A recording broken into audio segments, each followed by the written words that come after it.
महादेव जैसा दयालु पूरे ब्रह्मांड में नहीं है।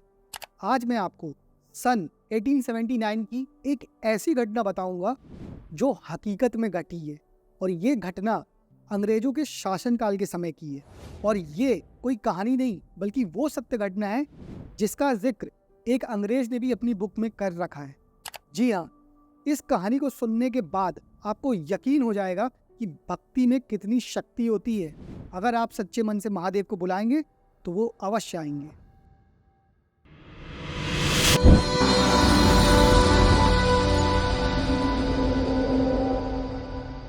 सन 1879 के दौरान भारत में अंग्रेजों की हुकूमत थी और उस समय बहुत से अंग्रेजों के परिवार भारत में ही रहा करते थे।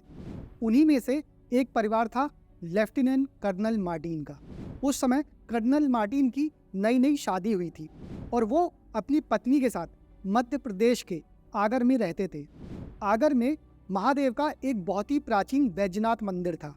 हालांकि कर्नल मार्टिन की पत्नी कभी मंदिर तो नहीं गई थी, लेकिन जब भी वो उस मंदिर के बाहर से निकलती थी तो उसको उसके कानों में मंत्रों की ध्वनि सुनाई देती थी, जो कि उसे बहुत अच्छी लगा करती थी। फिर एक ऐसा दिन आया जब कर्नल मार्टिन को अफगानिस्तान में युद्ध लड़ने के लिए जाना पड़ा। अफगानिस्तान में युद्ध लड़ने के दौरान कर्नल मार्टिन अपनी सेना का नेतृत्व कर रहे थे। क्योंकि युद्ध काफ़ी दिन चला तो वो वहीं से अपनी पत्नी को चिट्ठी लिखकर भेजा करते थे, और ये चिट्ठी पाकर उनकी पत्नी भी निश्चिंत हो जाया करती थी। लेकिन फिर चिट्ठी आना बंद हो गई और इसके बाद उनकी पत्नी भी बहुत परेशान होने लगी। उनका मन व्याकुल हो गया। उनके मन में कई तरह के सवाल उठने लगे। उन्हें लगा कहीं कोई अनहोनी तो नहीं हो गई। फिर व्याकुल अवस्था में कर्नल मार्टिन की पत्नी एक दिन अपने घर के पास स्थित उस महादेव वैद्यनाथ के मंदिर में पहुंच गई, जहां से अक्सर वो बाहर से ही गुजर जाया करती थी।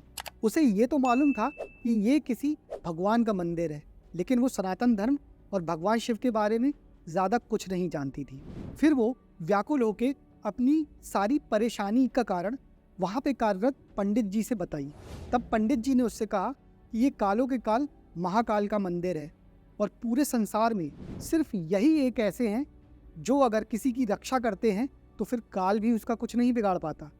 तब मंदिर के पुजारी ने कर्नल की पत्नी को लघु रुद्र का अनुष्ठान और ओम नमः शिवाय का जप करने के लिए कहा, और साथ में कहा कि 11 दिनों तक लगातार उसे इस विधि का पालन करना है और हर रोज़ मंदिर आना है। फिर क्या था, कर्नल की पत्नी हर रोज़ महादेव के मंदिर आती और वहाँ बैठ के महादेव का जप करती और साथ में अपनी पति के प्राणों की रक्षा के लिए उनसे अर्जी भी लगाती।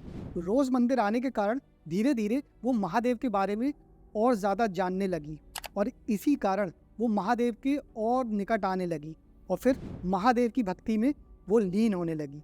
और उसने इसी बीच ये भी संकल्प लिया कि अगर मेरे पत्नी अफगानिस्तान से सुरक्षित वापस लौट आते हैं तो वो फिर इस मंदिर का नवीनीकरण करा देगी। फिर कर्नल की पत्नी ने पुजारी जी के बताए अनुसार 11 दिन तक लगातार उस विधि और ओम नमः शिवाय का जप किया, और बहुत समय से कर्नल मार्टिन का कोई भी खत नहीं आया था। लेकिन 11 दिन का अनुष्ठान खत्म होते ही उस दिन कर्नल मार्टिन का खत आया। खत देखकर तो मानो उसकी पत्नी की खुशी का ठिकाना ही नहीं था, क्योंकि इसका साफ मतलब था कि उसके पति जिंदा है। लेकिन जब उसकी पत्नी ने खत को पढ़ा तो वो फूट फूट कर रोने लगी, क्योंकि उस खत में कर्नल मार्टिन ने उस घटना का जिक्र किया था जो उसके साथ अफगानिस्तान में युद्ध के दौरान घटी थी, और ये कोई साधारण घटना नहीं बल्कि एक अलौकिक घटना थी।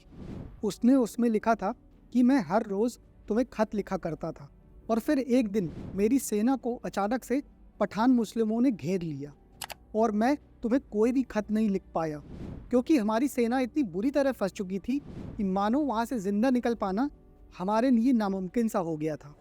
लेकिन फिर वहाँ पर एक भारतीय योगी की तरह दिखने वाला साधु वहाँ पे आया और उसने अपने शरीर पर शेर की खाल लपेट रखी थी, हाथ में त्रिशूल था और उसके लंबे लंबे बाल थे। और वो जब पास में आया तो मैंने देखा कि वो बहुत शक्तिशाली और लंबा चौड़ा था, और उसने अपने त्रिशूल को कुछ इस तरह से घुमाना शुरू किया कि मानो पूरी पठानों की सेना पीछे हटने लगी।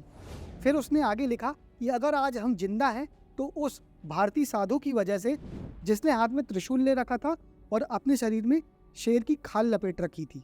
और उसने साथ में ये भी बताया कि जब पठानों की सेना पीछे हट गई और लौट गई तो वो साधु मेरे पास आया और उसने मेरे से कहा कि तुम्हें डरने की ज़रूरत नहीं है, मैं तुम्हारी पत्नी की पूजा से बहुत प्रसन्न हूँ, अब तुम्हें सुरक्षित घर पहुँचाना मेरी जिम्मेदारी है।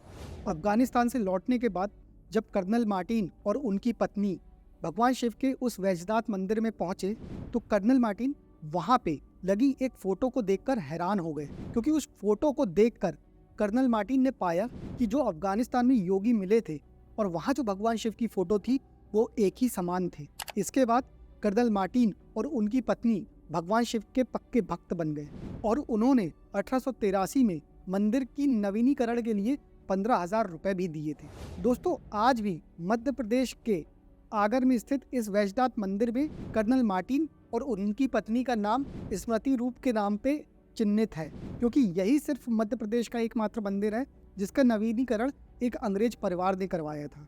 यकीन मानिए दोस्तों, भगवान शिव से जब भी कोई प्रार्थना की जाए तो वो सुनते ज़रूर हैं, बस ज़रूरत है तो प्रार्थना की सही विधि मालूम होने की। और इसीलिए हम भी आपके लिए भगवान शिव से जुड़ी उस वैदिक विधि को लेकर आए हैं जो न केवल हमारे शास्त्रों में दी गई है बल्कि इसे देवता भी फॉलो करते हैं। जी हाँ, आपकी कैसी भी प्रॉब्लम हो, चाहे वो हेल्थ वाइज हो या वेल्थ वाइज, इस सभी प्रॉब्लम का सलूशन हमारी बताई उस पूजा विधि की डिटेल में है। और अगर आप इसे प्राप्त करना चाहते हैं तो प्ले स्टोर से आप हमारी ऐप वैदिक बॉक्स को डाउनलोड करके पा सकते हैं, या फिर स्क्रीन में दिखा रहे नंबर पर व्हाट्सएप में जय महादेव पूजा विधि को टाइप करके भी लिंक प्राप्त कर सकते हैं। और साथ में आप डिस्क्रिप्शन बॉक्स भी चेक कर सकते हैं, हमने वहाँ पर लिंक दे रखी है। हर हर महादेव।